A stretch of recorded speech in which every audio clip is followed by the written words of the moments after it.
This is what to do when you can't get wet. Don't worry, babe. This happens to everybody at some point in their life. We are in the perfect setting. You're nice and aroused and everything should be dripping wet. However, we are drier than the Sahara Desert. But don't fret, 40% of women report that they are drier than dry during sex. So that's why I put together a little bit of a guide for you, my love, because I too have also struggled with this. So first things first, let's talk about what that wetness is. The glands in our cervix actually produce a moisturizer. This prevents our vagina from tearing, as well as helping it clean up the bacteria. But notice how I didn't mention arousal? That's because the amount of wetness that you have doesn't determine how aroused you are. Despite the common misunderstanding, you can be very turned on and not wet at all. Or on the flip side, you can be absolutely soaked and not aroused. I mean, hell, I have had somebody be like, oh my God, you're so wet. And I'm like, yeah, bro, that's discharge. But why is this happening? Could it be a medication? Could it be that our body is not producing enough estrogen?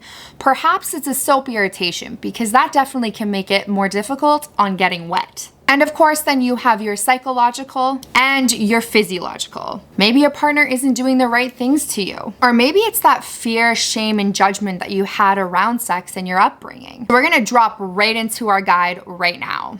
These are things that you can do today, and some of them more so for the future. First things first, foreplay. Spend a little bit more time on that foreplay.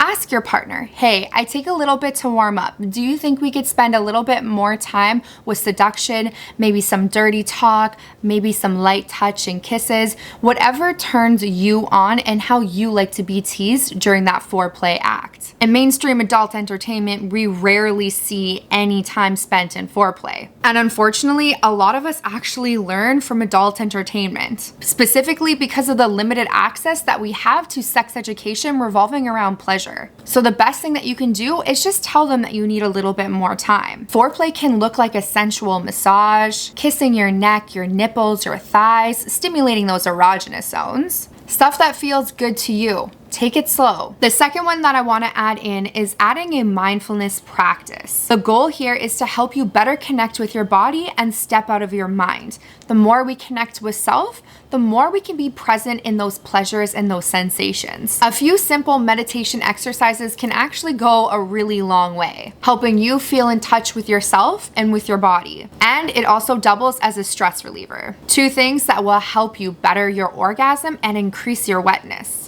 Now, the third one ties into number 2. We need to relieve some stress. Now, we all know life ebb and flows. There is going to be high points, there is going to be low points, and there are going to be things that we are stressed about that we really just don't have an option but to do them. But there are certain things that we can do to alleviate some of that stress. When we're living in a parasympathetic state where we are just consumed by stress, or we're on that fight or flight response constantly, our body releases hormones that really F with your lubrication.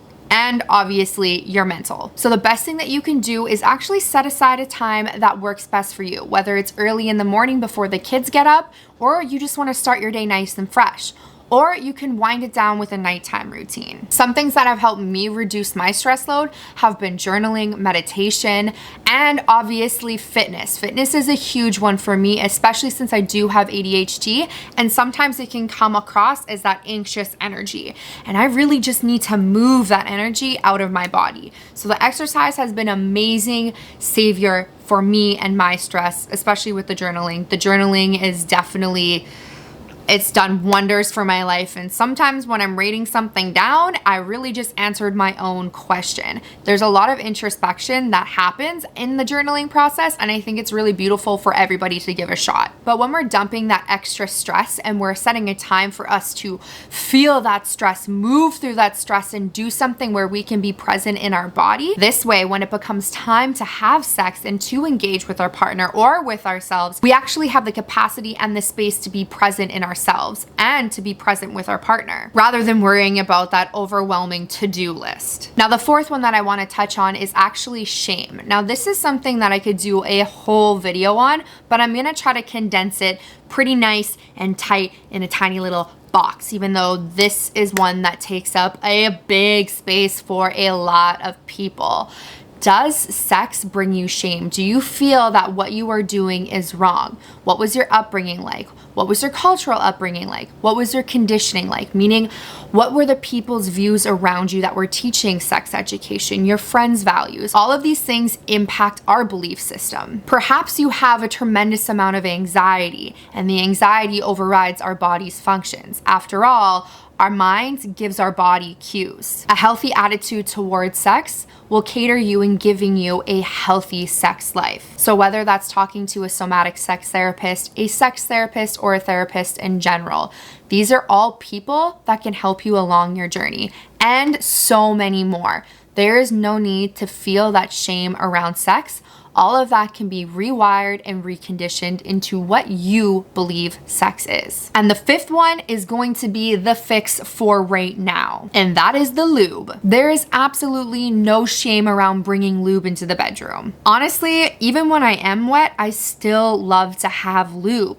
It provides a longer lasting glide. It reduces friction, it reduces that chafing, and it levels up your pleasure. There's tons of options to pick from. There's water-based, there's oil-based, there's silicone, there's hybrids, there's aloe. There's something for everybody, especially if you have a more sensitive vagina that reacts and changes pH balance, and not in the good way.